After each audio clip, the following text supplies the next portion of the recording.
Bonjour tout le monde. Dans cette vidéo, je vais essayer de vous expliquer la présentation numéro 3 des circuits séquentiels et je vais concentrer plus particulièrement sur les bascules maître-esclave et les entrées de forçage à 0 ou à 1. Donc avant de regarder cette vidéo, je vous conseille de voir d'abord la présentation numéro 3 des circuits séquentiels. Alors comme vous savez, on peut réaliser les bascules à base de deux portes, soit en utilisant les portes NAND, soit en utilisant les portes NOR. Alors je vous donne ici un exemple de bascule GK à base de porte NOR. Alors une chose que vous devez remarquer est que dans le cas de bascule à base de porte NOR, on a l'entrée K, il est en face de la sortie Q. Alors au contraire, dans le cas de la bascule GK à base de la porte NAND, on a l'entrée G qui est en face de la sortie Q. D'accord? Alors, je vous ai réalisé cette bascule sur le logiciel Multisim afin de vérifier sa table de vérité. Mais comme vous le savez, la bascule GK est réalisée à base de la bascule RS. Donc, il vaut mieux vérifier la table de vérité ou bien de fonctionnement de la bascule RS avant de vérifier celle de GK. Alors ici, je vous ai réalisé une bascule RS à base de la porte NOR. Alors comme vous savez, la bascule RS possède deux entrées. Une entrée de remise à 0, R, et une entrée de mise à 1 qu'on appelle l'entrée S. Alors on va tester les quatre combinaisons des entrées. On va commencer par la combinaison qui sert à sauvegarder la valeur 0 dans la bascule. C'est la combinaison 1, 0, c'est-à-dire on applique AR1 et S0. Alors cette configuration permet de sauvegarder 0 dans la bascule. Alors on va activer la simulation. Alors comme vous pouvez remarquer, la sortie de la bascule prend l'état 0 et la deuxième sortie prend l'état 1. Alors maintenant, pour sauvegarder la valeur 1 dans la bascule, c'est-à-dire pour mettre la sortie Q à 1, il se fait d'appliquer AR0 et S1. Alors maintenant, nous avons sauvegardé l'état 1 dans la bascule. D'accord? Alors pour lire les états enregistrés, ou bien pour lire l'état précédent qui a été enregistré précédemment, il se fait d'appliquer aux entrées, il suffit d'appliquer la configuration 00, c'est-à-dire appliquer AR0 et S0. Alors maintenant, on lit l'état précédent, l'état qui a été enregistré précédemment, c'est-à-dire l'état pour la configuration 0, 1. D'accord? Alors, comme vous pouvez remarquer, pour toutes ces combinaisons, on a toujours les deux sorties sont complémentaires. Si on a 1 ici, on a 0 sur la deuxième entrée. Alors, si vous mettez maintenant les deux entrées à 1, si vous appliquez 1 ici, vous allez avoir deux sorties qui sont identiques, qui sont toutes à 0. Alors, c'est pour cela que nous avons dit que cette combinaison, c'est une combinaison interdite. On ne doit pas l'appliquer aux entrées de la bascule. Pourquoi? Tout simplement pour considérer que ces deux sorties sont complémentaires, on ne doit pas appliquer cette configuration. On doit appliquer uniquement les trois configurations ou bien les trois combinaisons précédentes. D'ailleurs, les trois fonctions qu'on cherche à réaliser, ils sont déjà réalisés par les trois combinaisons précédentes, c'est-à-dire la fonction enregistrer 1 dans la bascule, la fonction enregistrer 0 dans la bascule et la fonction lire l'état mémoire. D'accord? Alors cette configuration, il ne sert à rien. C'est pour cela qu'on doit l'éliminer. Et d'ailleurs, il produit des sorties qui sont identiques. Alors que nous, on cherche à avoir toujours ici des sorties qui sont complémentaires. C'est pour cela qu'on doit éliminer cette configuration. Alors si on ajoute l'entrée enable à la bascule RS, alors dans ce cas, les entrées ne sont prises en compte que lorsque H est égal à 1. D'accord? Alors ici, on a H est égal à 1 avec S est égal à 1. Donc, on va mettre la bascule à 1. On va sauvegarder 1. Alors, on va cliquer sur 1. Alors voilà. Alors pour mettre la bascule à 0, il se fait d'activer l'entrée R. D'accord? Alors si vous mettez H à 0, même si on modifie les entrées, rien ne se passe parce que la prise des entrées est désactivée par l'entrée enable. On revient maintenant sur la bascule GK. Alors on sait que l'entrée G est une entrée de la mise à 1 et l'entrée K c'est une entrée de remise à 0. Mais n'oubliez pas que ces entrées ne sont prises en compte que lorsque l'entrée d'horloge est égale à 1. D'accord? Alors pour mettre la sortie à 1, c'est-à-dire pour sauvegarder l'état 1 dans la bascule, on doit mettre G à 1 et K à 0. D'accord? Alors bien sûr H doit être égal à 1. Alors si vous cliquez sur le bouton Run, vous pouvez remarquer que la bascule ne fonctionne pas. Alors pourquoi? Pourquoi la bascule ne fonctionne pas? Alors cette bascule GK ne fonctionne pas, tout simplement parce que on n'a pas respecté la condition précédente. Alors nous avons dit que les deux sorties de la bascule RS doivent être complémentaires. Rappelez-vous que lorsque nous avons réalisé la bascule GK, nous avons basé sur cette condition. Nous avons basé sur le fait que les deux sorties Q et Q bar sont complémentaires. Alors dans cet exemple, on n'a pas respecté cette condition, car à la sortie de la bascule RS, à la sortie des deux portes logiques NOR, on a des sorties qui sont identiques, c'est-à-dire ne sont pas des sorties complémentaires, ils sont toutes à l'état bas, donc la condition n'est pas vérifiée. Alors pour avoir cette condition, c'est-à-dire des sorties qui sont complémentaires, on doit initialiser l'ion des sorties à 0 et l'autre à 1. Par exemple, on doit initialiser Q à 0 et Q bar à 1. Comme ça, on a des sorties complémentaires. Alors pour ce faire, c'est-à-dire pour réaliser ça, la seule solution est d'utiliser des entrées de forçage à 1 ou à 0 que nous avons définies dans la présentation 3. Alors comme vous voyez, j'ai ajouté des entrées de forçage à 0 ou 1 à la bascule RS. Alors comme vous pouvez remarquer, ils ne sont que des entrées R et S de la bascule RS. D'accord? Alors ces entrées, ils sont asynchrones et prioritaires.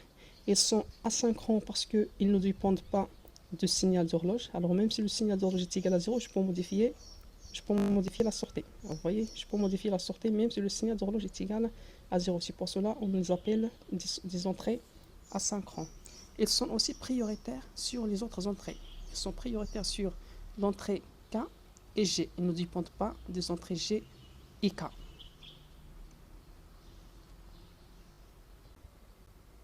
Alors, comme vous pouvez remarquer, avec ces deux entrées, je peux forcer la première sortie de la bascule à 0 ou 1 et la deuxième sortie au complément de la première. Alors, pour mettre la sortie de la bascule à 0, il suffit d'appliquer ici 1. Parce qu'on sait bien que dans le cas de la porte nord, il suffit que l'ion des entrées est égal à 1 pour avoir 0 à la sortie. Alors, si vous faites comme ça, et vous cliquez sur le bouton Run, vous allez mettre la sortie à 0. C'est pour cela qu'on appelle l'entrée claire. C'est-à-dire elle va mettre la sortie à 0. Alors maintenant, pour mettre la sortie à 1, vous devez désactiver cette entrée et activer la deuxième entrée. Alors cette entrée, ici on a une porte nord, c'est-à-dire si vous mettez l'une des entrées, vous allez avoir ici 0. Et puisque la première entrée c'est le complément de la deuxième, on va avoir 1 ici. Alors attention s'il vous plaît, il ne faut pas mettre les deux entrées à la fois à 1. Parce que si vous faites ça, vous allez mettre la sortie de la bascule à 0, c'est-à-dire à des sorties qui sont identiques, parce que ça c'est la bascule RS, cette combinaison 1-1, elle est interdite. C'est-à-dire en même temps, vous allez mettre la sortie 1-1 et 0. C'est impossible. Donc, il faut activer uniquement une seule entrée à chaque fois. D'accord? Alors, comme vous pouvez remarquer ici, on peut les considérer comme des entrées actives à l'état haut, parce que si vous appliquez à cette entrée claire 1, vous allez mettre la sortie à 0. Ils sont actifs à l'état haut. Alors, au contraire, dans le cas de la bascule à base de port NAND, c'est l'inverse. Ils sont actifs à l'état bas. On va voir ça dans la suite.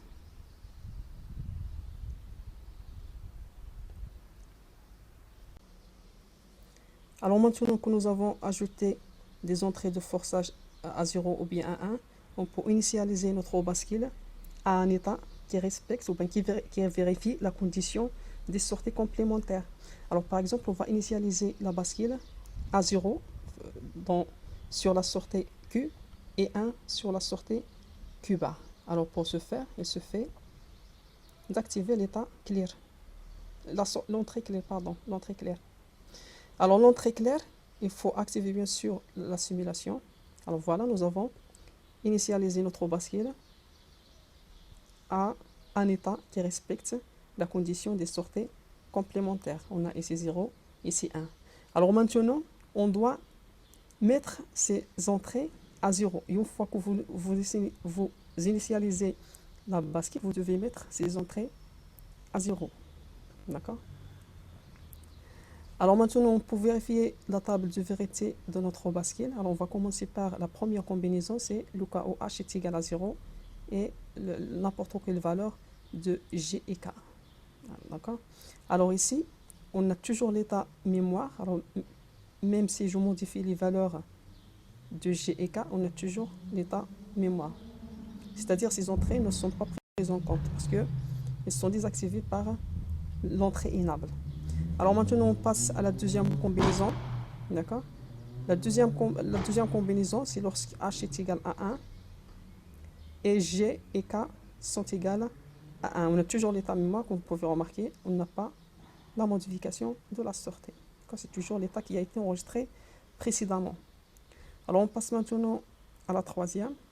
Alors la troisième, on a toujours h égale à 1. K est égal à 1 cette fois-ci. Alors k est égal à 1.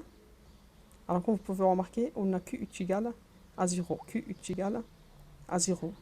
Alors on passe à la quatrième. Alors la quatrième, on a H est égal à 1.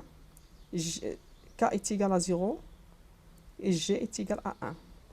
Alors comme vous pouvez remarquer, on a la sortie de la bascule prend l'état 1. D'accord? Prend l'état 1.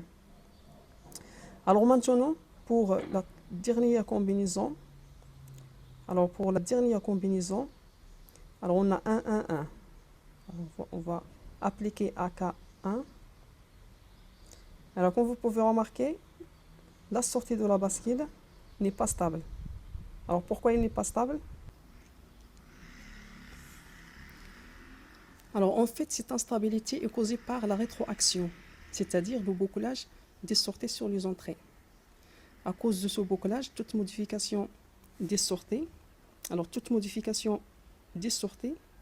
est réinjectée sur les entrées. D'accord? Cette modification des entrées engendra la modification des sorties une deuxième fois. Donc, les sorties sont mises à jour d'une façon continue, tant que le signal d'horloge est égal à 1, c'est-à-dire il est à l'état haut. Alors, dans le cas des trois premières combinaisons, c'est-à-dire 0, 0, 0, 1 et 1, 0, cette mise à jour de sortie n'est pas visible, car la sortie prend toujours la même valeur, c'est-à-dire soit 1, soit 0, soit l'état précédent. D'accord? C'est toujours, il est fixe. Il prend toujours soit 0, soit 1. Alors cependant, dans le cas de la dernière combinaison, la sortie n'est pas fixe, il est variable. Il est égal au complément de la sortie précédente. Donc cette fois-ci, la mise à jour est visible. D'accord? C'est pour cela qu'on a cette instabilité. Alors pour régler ce problème d'instabilité, la sortie ne doit pas être modifiée tant que le signal d'horloge est à l'état haut. Parce que si le modifié avec le signal d'horloge est à l'état haut, cette modification de sortie va influencer les entrées. D'accord? Donc il faut attendre jusqu'à ce que le signal d'horloge est à l'état bas pour modifier les sorties. Et de cette façon, si on fait la mise à jour des sorties, cette mise à jour ne va pas influencer les entrées parce qu'elles sont désactivées par l'état bas du signal d'horloge. Alors pour régler ce problème, c'est-à-dire pour ne pas modifier la sortie tant que le signal d'horloge est à l'état haut, il y a deux solutions. La première est d'utiliser une synchronisation sur le front au lieu d'une synchronisation sur le niveau haut. Alors parce que dans le cas de la synchronisation sur le front, la durée de l'état haut du signal d'horloge est très brève. Elle est de l'ordre du temps de propagation de la porte non. Alors vous avez vu comment réaliser, nous avons vu comment réaliser un détecteur de front de signal d'horloge dans la présentation 2, je pense. Alors dans la présentation 2, nous avons vu comment réaliser un détecteur de front en utilisant une porte non. Alors vous allez remarquer que le temps ou bien la durée de l'état haut du signal d'horloge dans ce cas, il est à peu près égal au temps de propagation de la porte non. Donc il est très bref.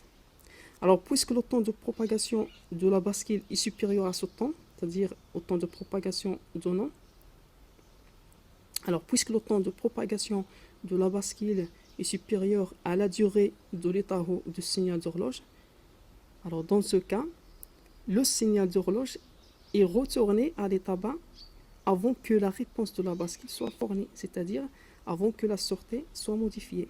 Et de cette façon, la modification de la sortie ne va pas affecter les entrées de la bascule, car ils sont désactivés par l'horloge qui est cette fois-ci à l'état bas. Alors la deuxième solution pour ce problème est d'utiliser une bascule maître-esclave. Alors mais qu'est-ce qu'une bascule maître-esclave? Alors en fait, la bascule maître-esclave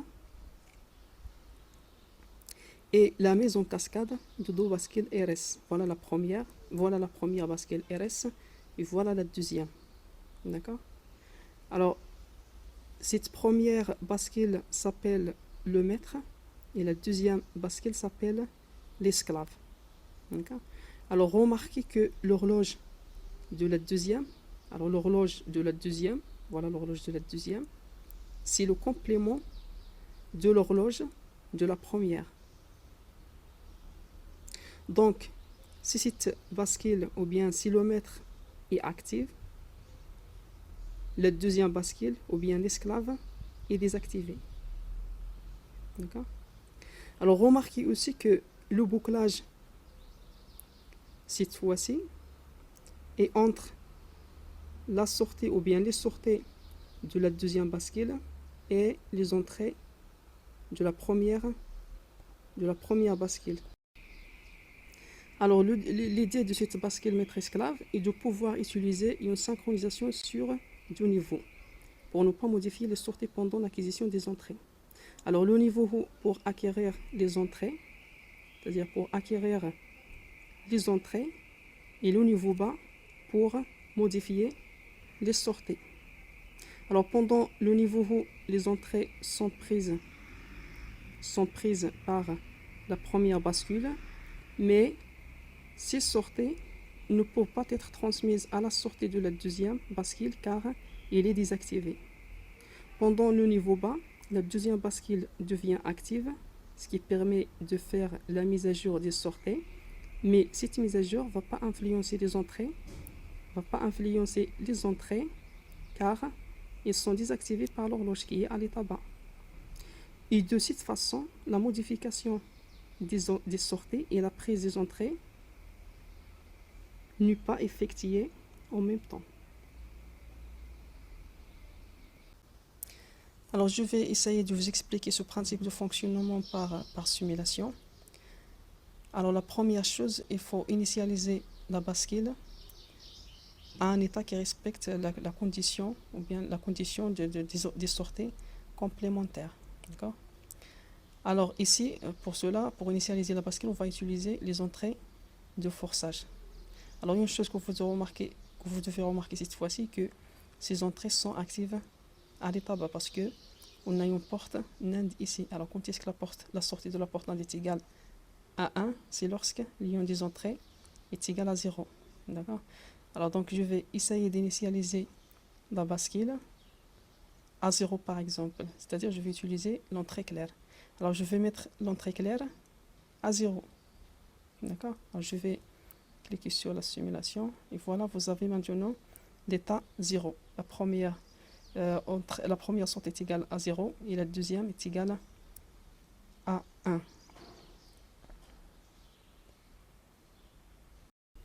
Alors une fois que la bascule est initialisée, vous devez désactiver l'entrée de forçage à 0. C'est-à-dire vous devez mettre cette entrée à 1. D'accord? Parce qu'ils sont actifs à l'état bas.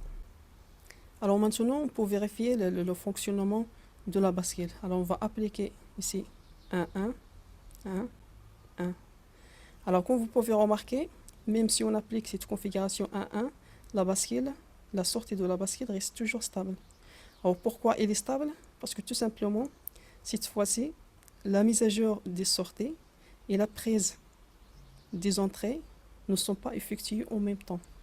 Alors sur le niveau du signal d'horloge, les entrées sont prises par la première bascule, c'est pour cela on a ici 1 à sa sortie.